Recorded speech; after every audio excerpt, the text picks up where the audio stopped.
Thank you for joining us today on Mormon Stories. I'm John DeLynn. Today I have with me a very special guest. I feel like I say that every time. This time I mean it extra specially well. I have with us today author, playwright, artist, Lynn Pearson.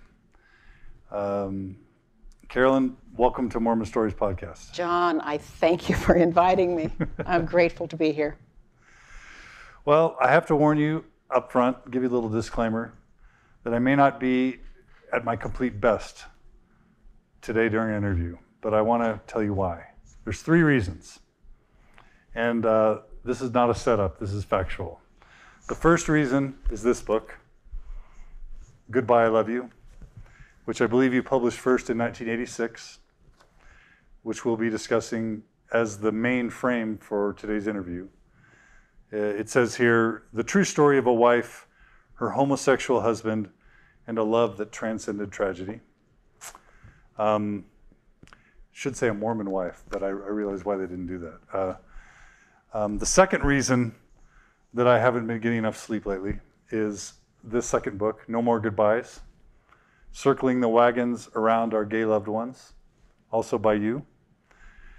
And the third reason is one that sort of confirms at times my belief in some supreme power of being when I'm feeling a little less confident. And that's that this morning at 6 a.m. after getting to bed well past 1 in the morning, I received a call from an old friend.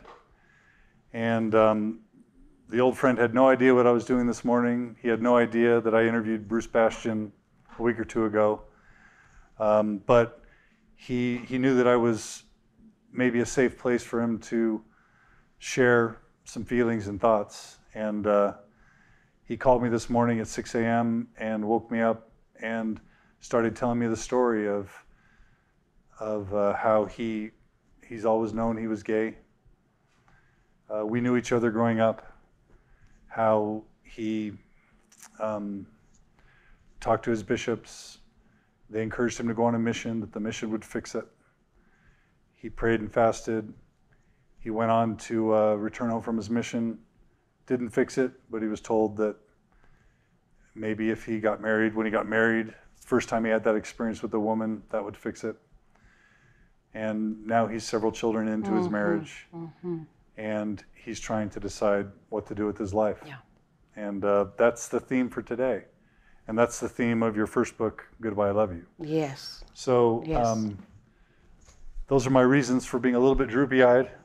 You'll have to forgive me, but I will be up to this interview, I promise. Of course. But in typical Mormon Stories fashion, before we dive into the main substance of your life's work, I would love to have you talk about anything you want to talk about related to your heritage, your ancestry, and your upbringing, and especially touching on the things that might be relevant to the things we're going to discuss later today. Sure. Thank you. My Mormon heritage is a very deep and strong one. I have George Warren Serine, who came across on the ship Brooklyn, went on to help found Mesa, Arizona. I have Thomas Morris. Chipped ice, you can't forget the chipping ice He part. was one of the guys who was let overboard to chip the ice. True, absolutely. To keep the boat afloat or whatever? Well, when they encountered this terrible storm out in the ocean. I have Thomas Morris, who marched with the Mormon battalion. We have his diary, how he boiled his second shirt for something to eat, leather, I am sure. I have my own grandmother, not my great-grandmother, but my own grandmother, my mother's mother, Sarah Oakey, who walked across the plains as an 8-year-old girl. All of those stories have been hugely important to me as I grew up, and are now. I take my Mormon heritage very, very seriously. So I was born in Salt Lake City. My mother and father were a bit older when they married and had us. They had 5 children. We spent 5 years out in Gusher, Utah. You've never heard of that, have you? Never.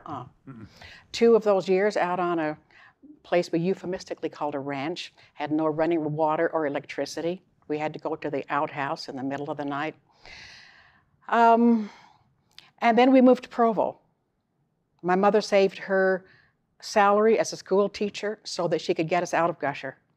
And we moved to Provo, which was a very good place for me. I had a wonderful experience going to the late, great BY High School and then BYU in the drama department, majoring in drama and minoring in English, and being in a lot of plays and having really a fine experience at BYU. And we could go on any number of directions here, but help me figure out where we want to go now. I'm gonna not put you on the spot and try and explore which decade that was, but was the drama department considered at all edgy or progressive? No. It was very... No. Oh, it was very standard. Well, you see, there's always something a little bit edgy about theater. There just is. You can't have theater without pushing some of the borders a little bit. But we didn't push them a lot, and we occasionally had to rewrite a line in order for it to be acceptable. When I played Lady Bracknell in The Importance of Being Earnest, rather than saying to, what's his name, do you smoke? That line was rewritten, so I said, do you golf? Absurd kinds of things like that. So no, the drama department was very, very safe. And I had some really good professors there. And I have best memories of being at BYU. Was this pre-Ernest Wilkinson or during Ernest Wilkinson? During. Okay. All right. Those are good years. Yeah. All right. So you're acting. I imagine you're getting good grades. Very good grades. Yeah. I was always a good student. A couple awards here and there. Yep. Some writing awards, is that right?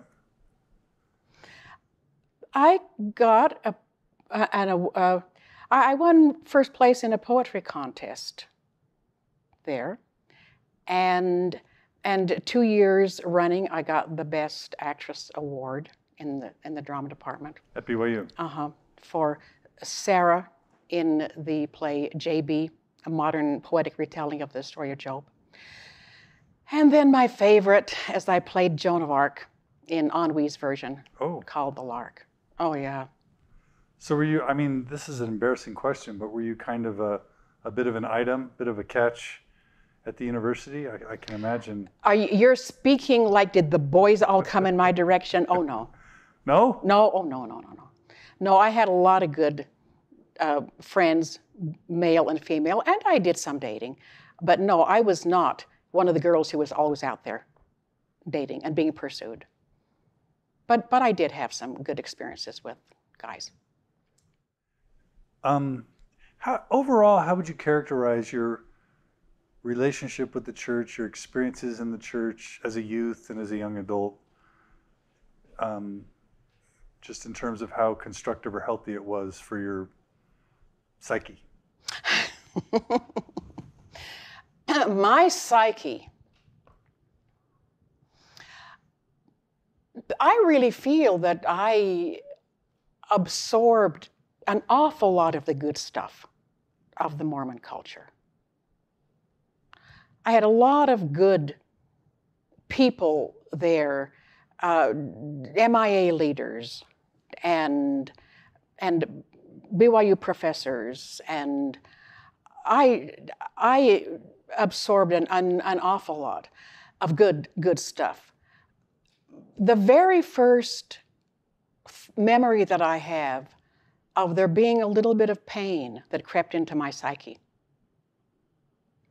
was in high school when, and I had sort of known about polygamy, but when my very dear seminary teacher bore us his testimony that we have many, many mothers in heaven, that polygamy is indeed an eternal principle that we will all come to understand and embrace when we are sufficiently righteous. And I remember walking home from BYU High School to my home on 6th North and 6th East with something very heavy in my heart that I'd never felt. And I said, something's wrong here. I don't know what it is, but if this is my relationship, if this is what God has in mind for me, if this is God's plan for everybody, I don't get it. I just don't get it. There's something skewed here. And, well, I must actually back up a bit and say, truly, truly, I was born into women's issues. I remember before we moved to Salt Lake, I have this odd memory, and I don't know where it came from, but I know it's a memory from when we were out in Gusher. I could have been maybe 10 or 12 or something. I remember saying to somebody, and I don't know who, but I said, well, I guess the only good thing about being a woman is you don't have to marry one. And I have thought back, where did I get that idea? My parents never gave us any idea to suggest that boys are better than girls. I truly, as I went along, I felt myself to be a real favorite of my father. My mother died when I was 15. But nobody ever said anything like that to me. But you see, it is in the air that we breathe. So somehow I came to this world looking around and saying, why is it that everything important seems to be male? Why is it that everything in church, everything in the Bible, why is it that God is male? Most people don't even begin to ask, that's just the way it is. For whatever reason, I did not just say, this is just the way it is. I said, this is the way it is, why?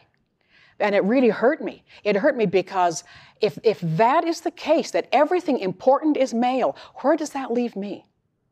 And truly, that stayed with me for a very, very long time until somehow I figured out, it's not me that's wrong. It's our perceptions, our system of explaining the world and the heavens that is wrong or incomplete or however you want to say it. But I recall truly, when I was at BYU, having this good experience that I told you about, I would go to the Special Collections Library, I think 4th floor, and I would go through all of the shelves of books written by the brethren, searching for any little crumb. I mastered the art of opening the book to the back and looking for W for women, M for mother in heaven. And any little crumb that I found, and believe me, they were few and far between, I would just devour it so hungrily. And then take another look and say, isn't this pathetic? This is so pathetic that I, as a woman, in a system that is laid out for me as God's best plan, have to be so hungry and be fed so little about who I am as a woman. That pain was enormous. So you were feeling pain in high school and college over the status of women? Absolutely. And not really over my own personal status, because I was always successful and well-regarded personally in the things that I did by teachers, by relatives, by everybody. But it was this larger thing, theological, cosmological, of the place of women in the universe that to me was so extraordinarily unacceptable. And before we, I want to dive into that pretty deeply in a little while. Let me just ask you, do you feel like you perceived yourself as having a traditional LDS testimony in spite of these doubts or concerns? Can you remember the burning in the bosom or spiritual confirmation or certainty or did you also not benefit from that type of... I have never had some, what we might call numinous experience of being taken over by the Spirit saying whatever to me. But I was very comfortable in accepting everything that I was taught, and it all made good sense to me, except for these huge bumps of which we will speak and are speaking. So, I mean, it was just my life. I lived in Happy Valley, and there were no real alternative ways to think about anything except to just fall off the end of the earth. This is what it was. And much of it was very nourishing to me. So you were swimming in the water of Mormonism and Oh, yeah. having a good time, but with a couple of big questions. Yes. Yeah. Yes, indeed. But you reflect on your youth and early church experiences overall favorably. Yeah. Maybe even feel blessed to have had them? I think so. Well, you see, if we're going to get really, really broadly cosmological about why we come to this earth and all of that, I believe that the Mormon Church has served me enormously in providing for me all the good nourishing things and providing for me all the conflict that I need for the kind of personal growth that I believe we're here for. So nourishment and conflict. Yeah. Both. Yeah. Good and bad. Absolutely. Okay. Okay. So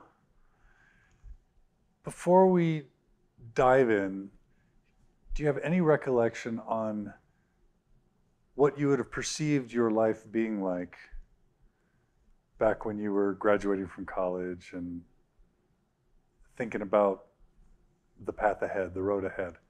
What do you think you envisioned for yourself back then, is what your life would be like? Oh, I was going to be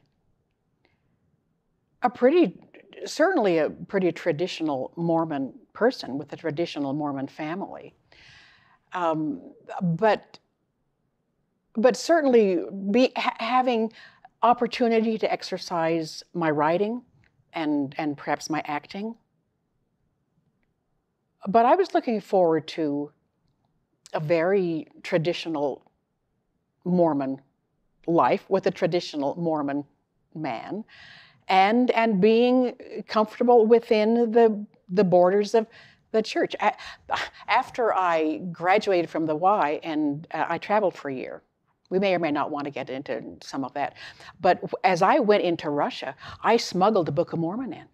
And I gave it to the pastor of the whichever Christian church there, and he showed me where.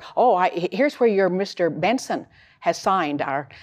So you see, I was very much in the Mormon framework of sharing the good stuff, and certainly being the kind of. I was the kind of good little Mormon girl that everybody would want. I didn't ever get into any kind of trouble. I never had a difficult adolescence in terms of being tempted to any of the things to go outside, in behavior-wise, to go outside the borders. None of that, ever. And you saw yourself becoming a housewife. Your husband would be the primary income provider. You would do some writing maybe on the side. Probably. I would have been open to seeing maybe a little bit more unusual configuration of.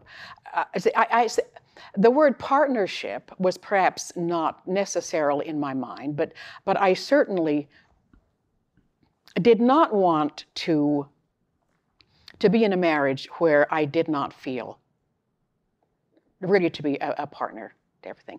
And I actually remember now, when I would go out with a guy, I would maybe on the first or second date ask him how he felt about polygamy.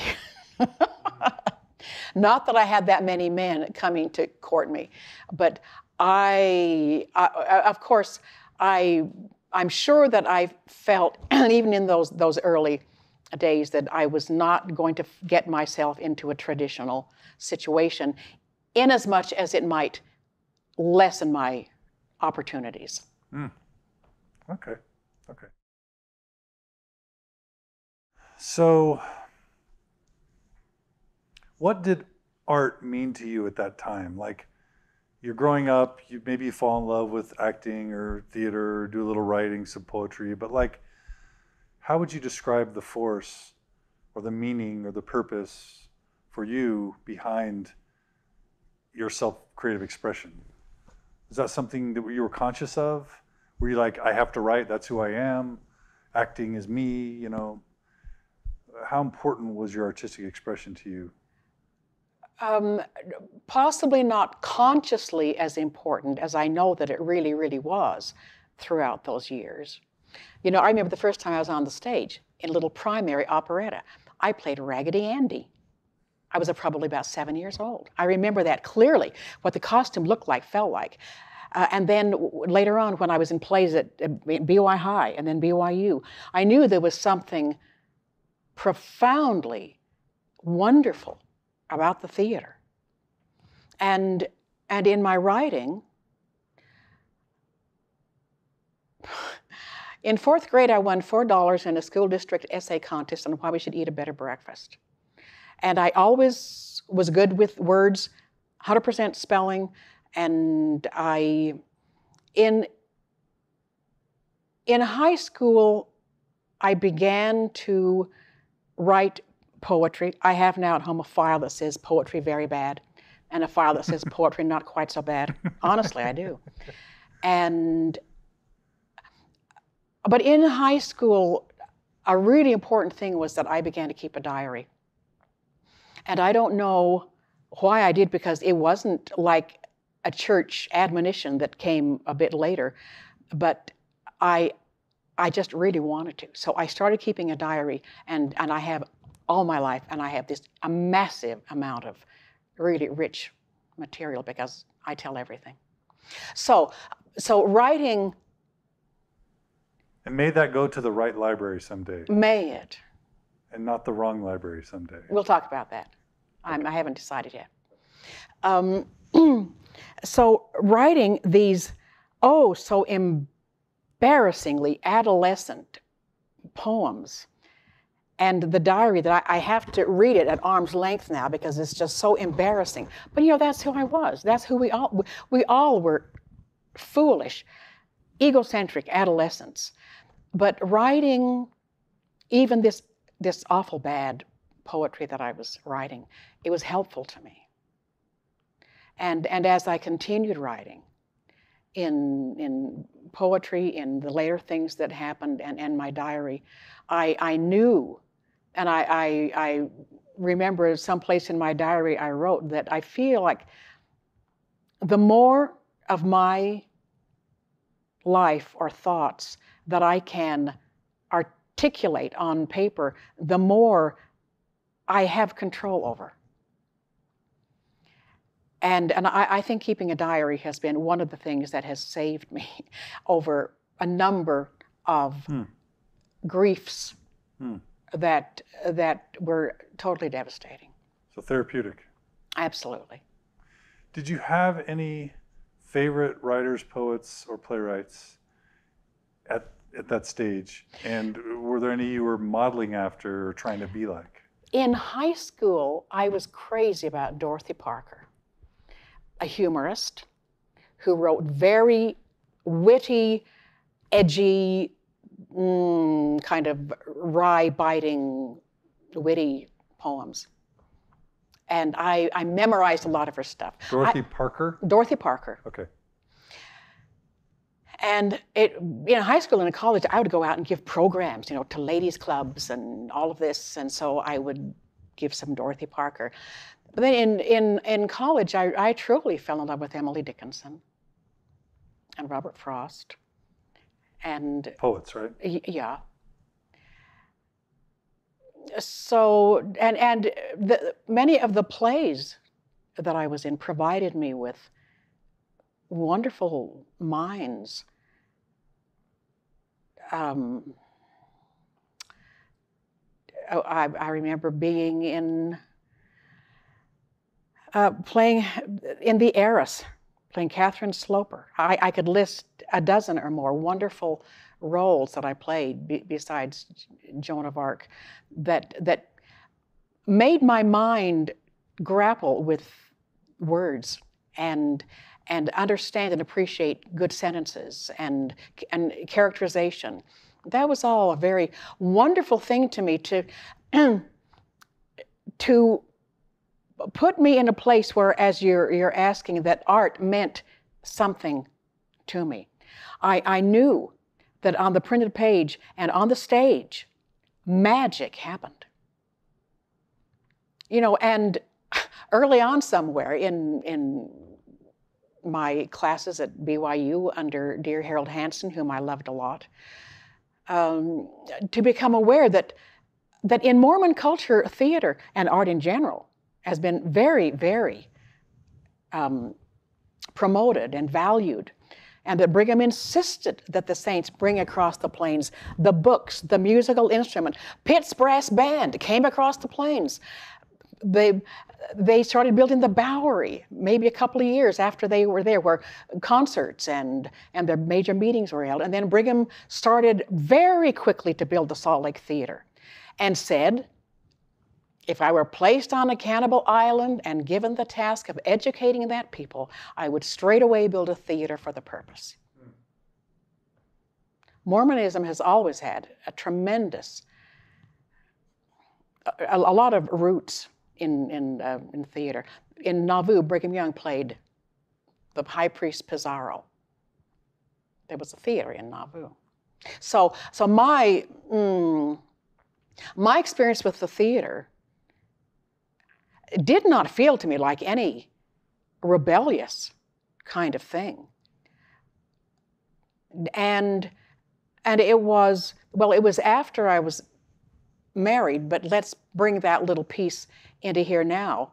There were a lot of Mormon artists who were very much on fire about creating Mormon art. And this is really the first thing that brought Gerald and me together.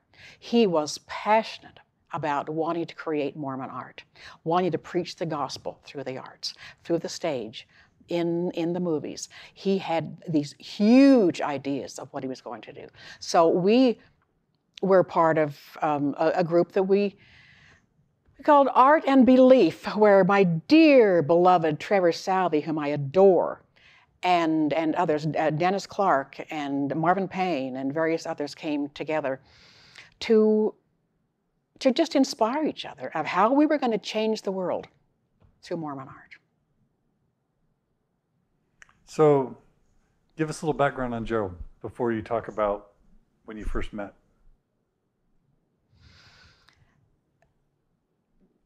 Gerald was kind of an oddball in his family, in that he had cultural appetites that his family didn't really understand. And he loved music and studied music. And he was very devoted to the church. He went on a mission to Australia and had a tremendous vision of how he wanted to impact the world with his own writing and producing and all of this. He majored in drama at BYU. He was 2.5 years younger than I was. He was in some plays, and he loved the theater, loved the whole idea of art. And he and I met in a play. I had come back from my year abroad, and I tried out for another play at BYU during the time that I was working as a writer at the motion picture studio under, my dear friend Scott Whitaker, and Judge Whitaker was in charge of the studio. And I tried out for The Skin of Our Teeth that was being directed by Charles Metton. And Metton? Yeah.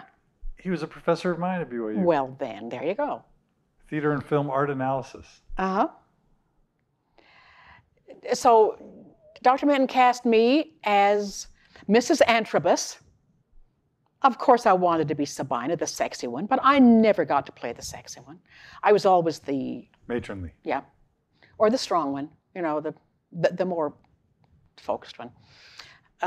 And Gerald was cast as the stage manager. Thornton Wilder often had the stage manager as a character in the play, as in Our Town. So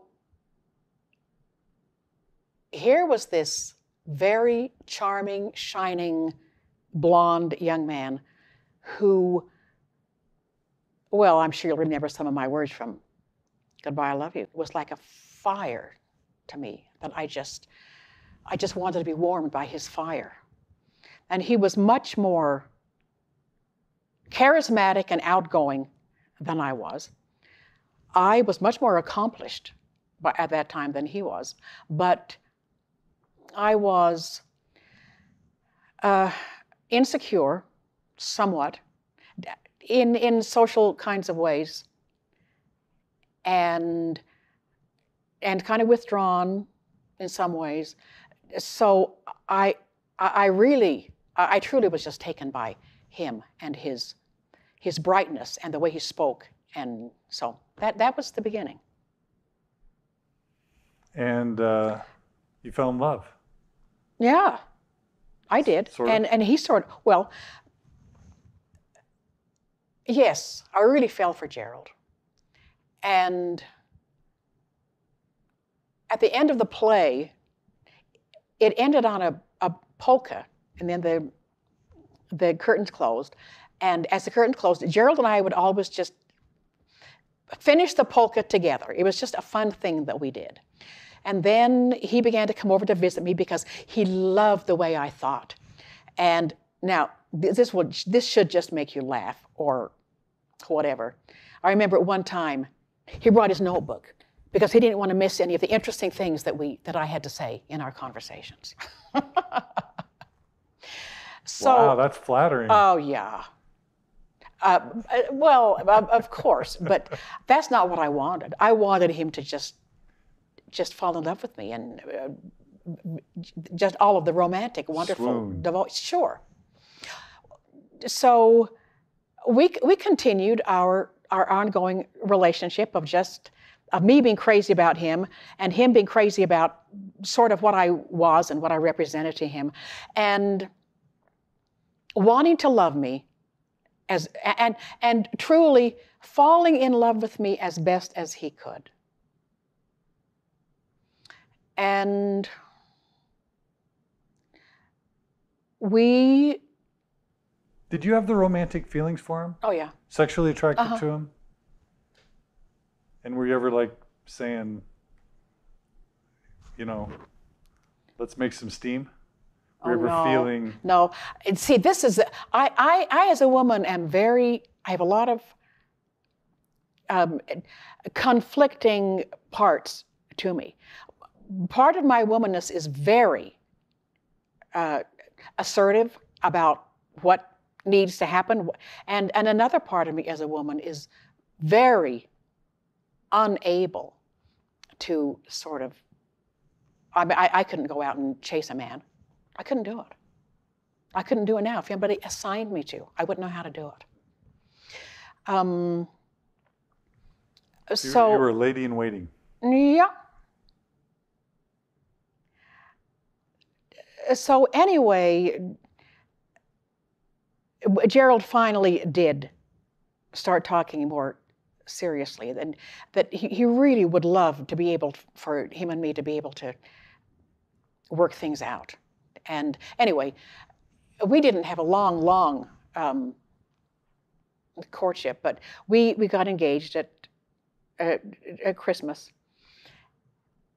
And I went to Murray to meet his family, and his family loved me, and his family were good, very simple people. And so there we were, engaged, and I was really thrilled. I felt really good about it. Let me ask you a question. Uh-huh. I asked Bruce Bashan this a couple of weeks ago. He grew up, I think, in Idaho Falls. I asked him whether growing up in the 60s, I think it was the 60s, 50s or 60s, whether he even knew the word homosexual, like whether even had sort of a framework for even contemplating that thing. Mm-hmm. Did you have that? And did you ever wonder about Gerald? Oh, in those early courtship years? No.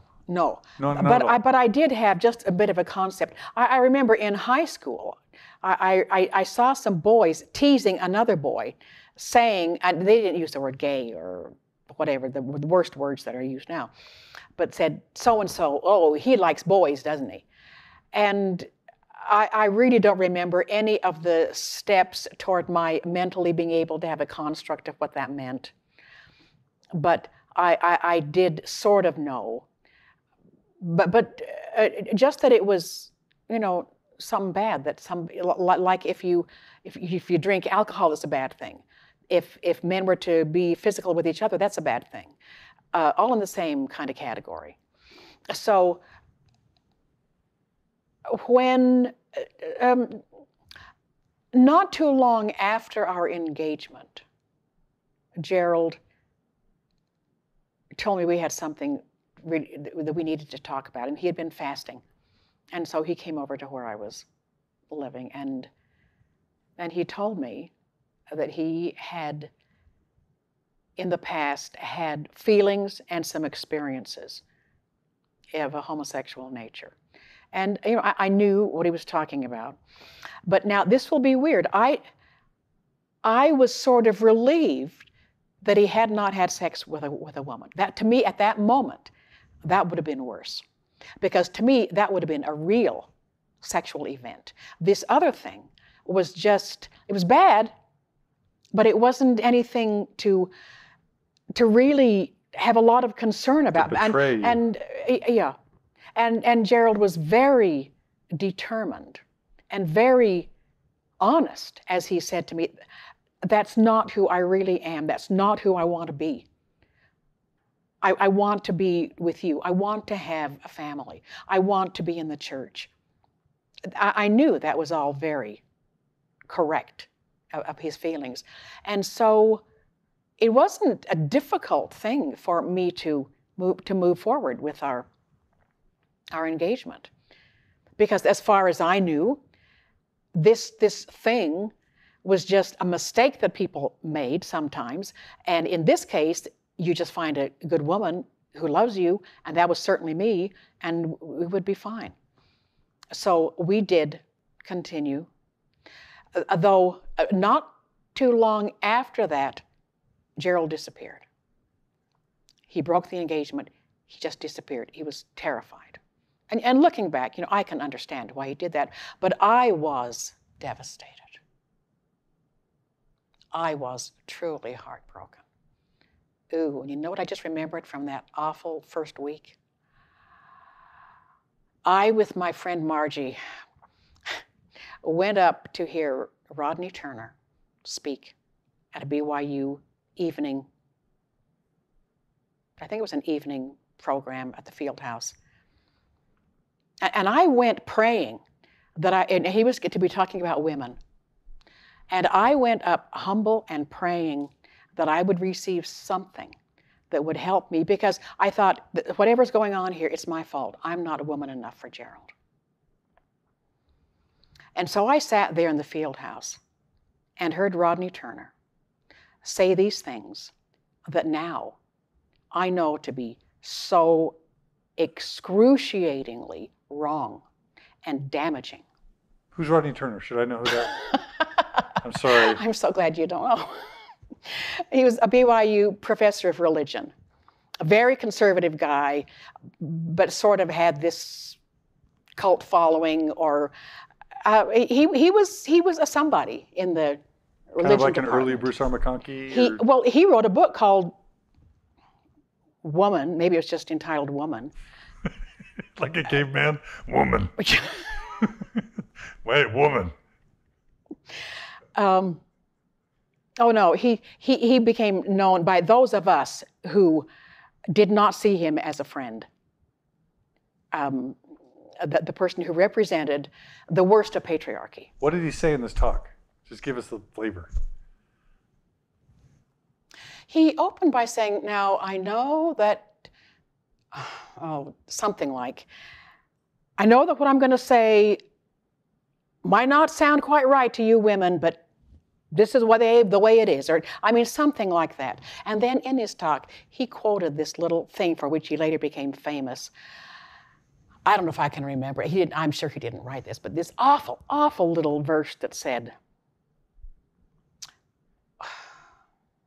women are doormats. The years those mats applaud, they keep their men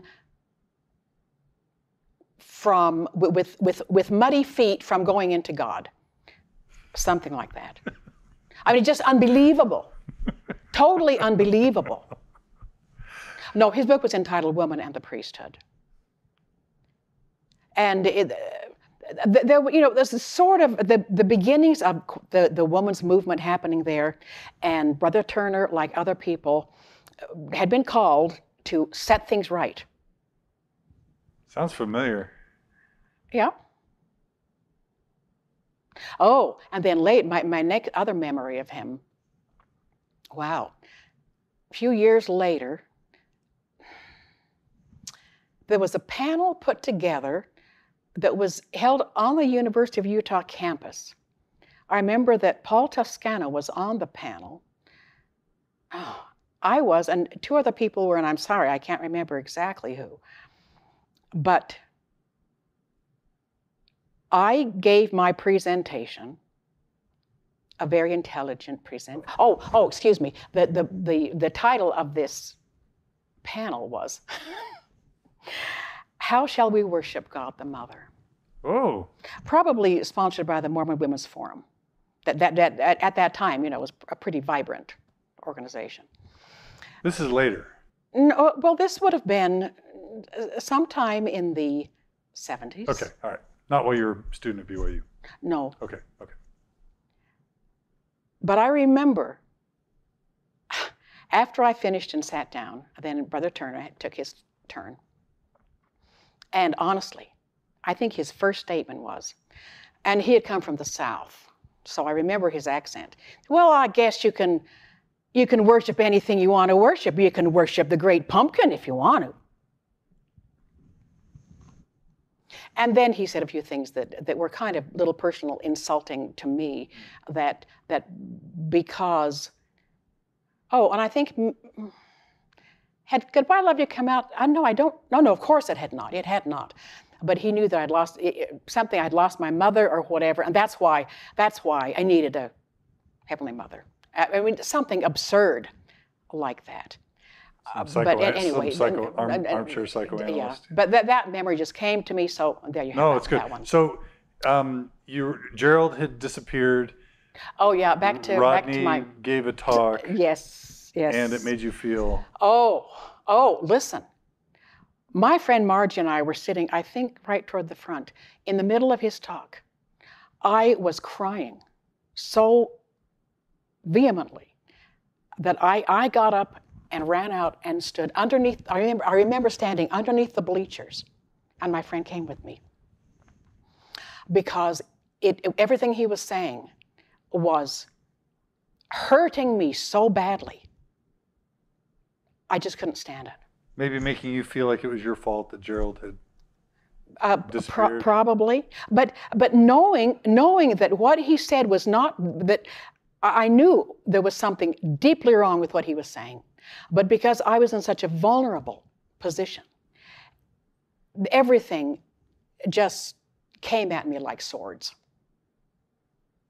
So anyway, a number of months, some few months later, Gerald called me and he said, could you ever forgive a blind man, or something like that? And so he came over and we talked, and I still felt that it was a correct thing that Gerald and I marry. And you see, we'll get to all of these things down the line, but I don't look back on that as I made a dreadful mistake. I really feel that somehow I bargained for the kind of experience that was for me. Did you seek counsel? Should I marry a gay man? To a leader or a parent? No. Didn't want to tell anyone about his past? I don't. Or were things just I don't think I unspeakable? told anybody. I don't think I did. Like you hear that John F. Kennedy had like mistresses all over the White House, and even when Gordon Romney's when Mitt Romney's dad ran for president, no one talked about the Mormon thing. It seems like there was just this. You didn't talk about certain stuff back then. Is that part of why you wouldn't have? I don't feel that I had a need to. I really felt comfortable about going into that marriage, and Spiritually? I really, yeah, Or intellectually, or culturally? I think in every way, I just felt comfortable about doing this. I mean, there was no. I mean, who would I go to say, should I marry a gay man? I mean, look, even today, our general authorities often say so-called gay. Back then, there was no such thing as a gay man. Back then? Yeah. There was, somebody who just made this mistake. Ah. Gotcha. So some behavior. Yeah. Okay. So Okay. we did marry. Were you ever like, the traditional make out, kissing? Oh, we did enough kissing and just necking that I loved that. And you see, we will, I'm sure as we get further into all of this, Gerald was not bisexual, but he did not find me repulsive. Now, isn't that a good thing to know? Which is not the case for, a lot of gay men. That's right. They would rather, they throw up in any attempt to have a physical relationship with a woman. He was. So, one last question about this. As far as the stereotypes go of being effeminate or hands or mannerisms, did he have that back then? He didn't necessarily have some of the mannerisms that are really, really evident that we make fun of, or that we observe now. He was animated in a way that more often than not, gay men are animated, that straight men, that's one of the attractive features of a lot of gay men. They're more animated. They're sort of like women in the way their faces can move and their hands can go and whatever.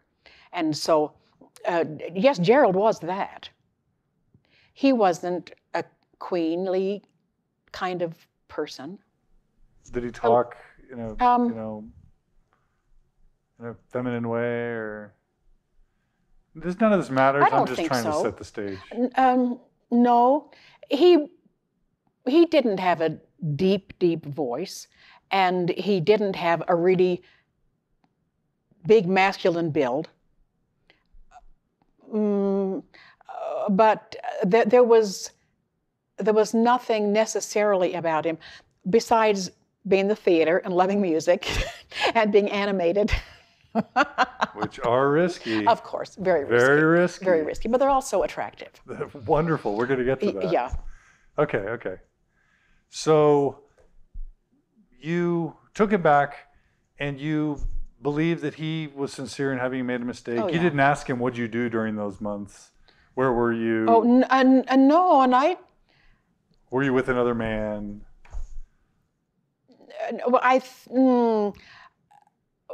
We did talk enough that he was not. He did not repeat what he would have called his mistakes during that time that we were apart. No. Okay. We talked about that. Okay. And so we married. Mary D. Hanks married us. It was a wonderful ceremony. And I felt we had fine honeymoon. And I could not get into Gerald's brain, but I'm sure, it was working the way a gay man's brain works to make sense of having a physical relationship with a woman. So it was a natural honeymoon, no big problems I would have or thought drama so. Yeah, no, or hesitance or... No. But very early on, at least a couple of months into it, and I probably tell this somewhere in Goodbye, I Love You, Gerald just knew that what he'd been hoping for had not happened. And what was that? Now, talk about what he had talked to the bishop about before he got married. Do you know, I am having a hard time remembering exactly who Gerald had talked to at what point. Sure. But I know he had talked to various people who, of course, just, encouraged him that, you just get over this and you get a good woman. Now, what was your question? Yeah, just had he been encouraged that if he got married, yes. had he talked to anyone about it? Oh, totally. Had he been encouraged that if he absolutely. did a good woman, one wedding night, you're fixed? I don't know that it was put quite like that way, but okay. Now, here's this little story I want to be on here, and I might not ever remember to bring it in. At the same time that Gerald and I were engaged and courting, one of his friends, in fact, one of his roommates who was gay, and I mention him in the book. I probably used a different name, I don't remember.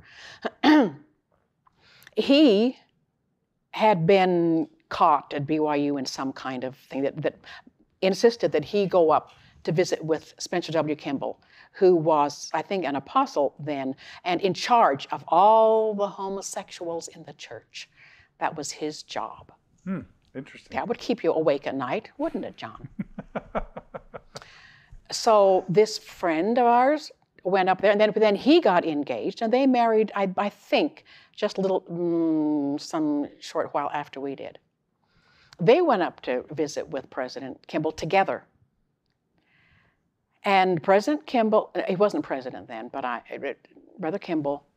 Elder Kimball. Elder Kimball looked at, and I'm not going to use any names here, my friend's fiance, and said, if you are sufficiently faithful, sufficiently feminine, you can save this man. And I know that because she wrote me a letter after Goodbye, I Love You came out, and in the letter, she used that statement. And then to corroborate it, I sent an email to my friend and asked, is this pretty much what Elder Kimball said to you as you sat? He said, absolutely. So he lumped it on the woman.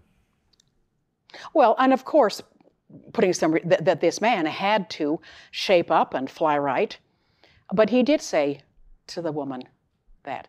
And many years later, and 2 children later, they divorced. So can you imagine the burden on that woman? I failed. Yeah. And I hope and believe that at this point she does not believe that. Sure. So, but that's where we were at that point.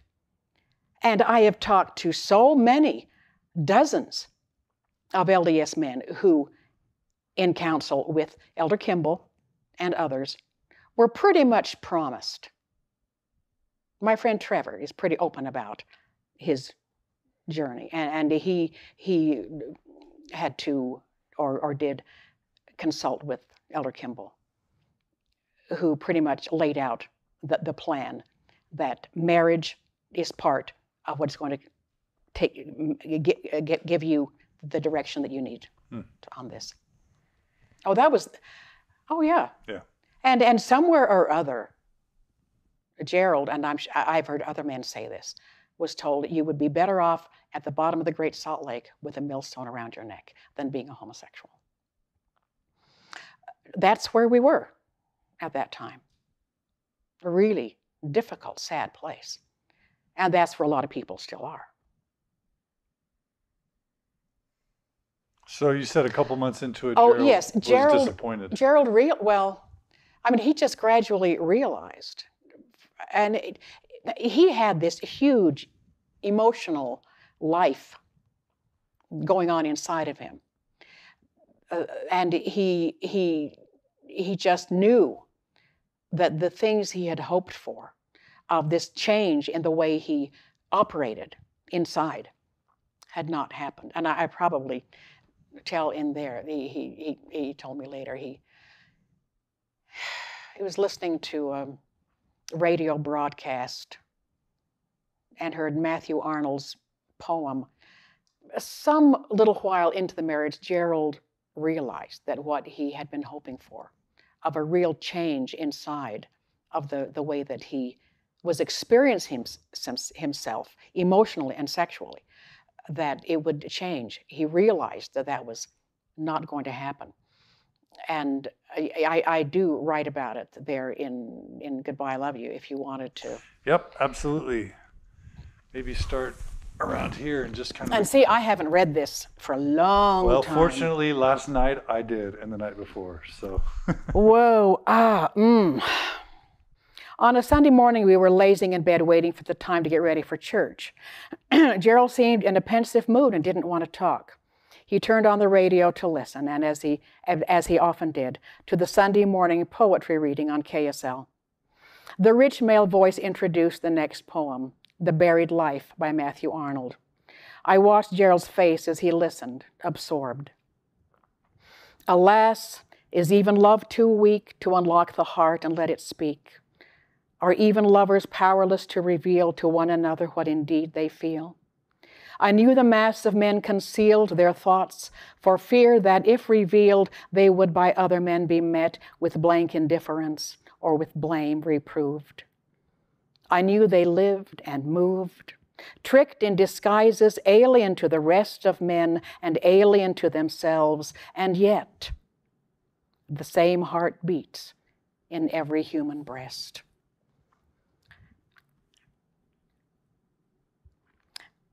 There were tears on Gerald's cheeks.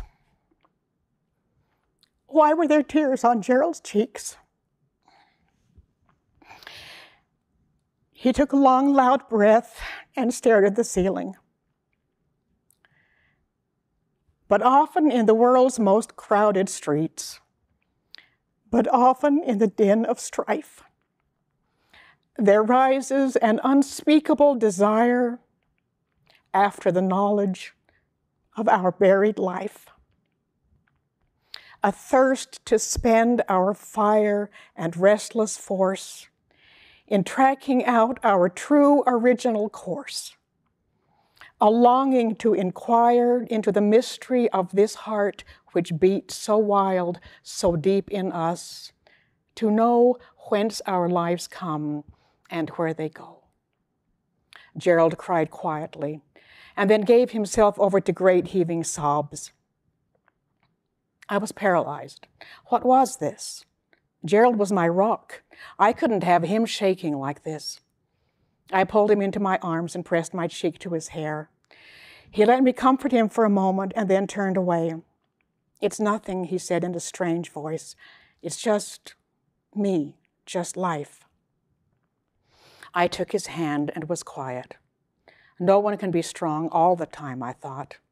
Anything so bright as he would have to have a dark side. I'll just let it be, and it will take care of itself. Gerald can handle anything. He'll be fine. We'll be fine. In a few minutes, he'll turn over and look at me and smile, and then we'll get up and go to church. Yeah, this thirst to spend our fire and restless force in tracking out our true original course. Yeah, Gerald was unremitting in his hunger to know and to feel what to him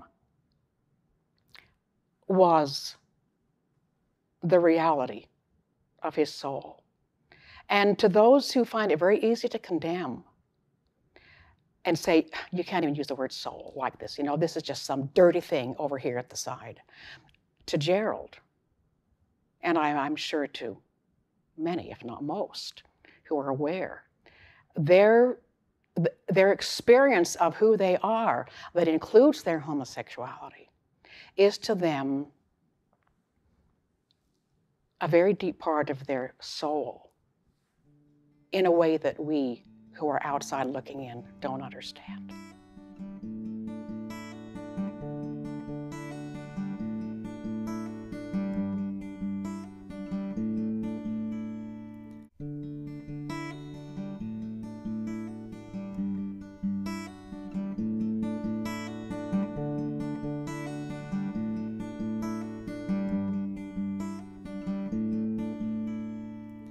Need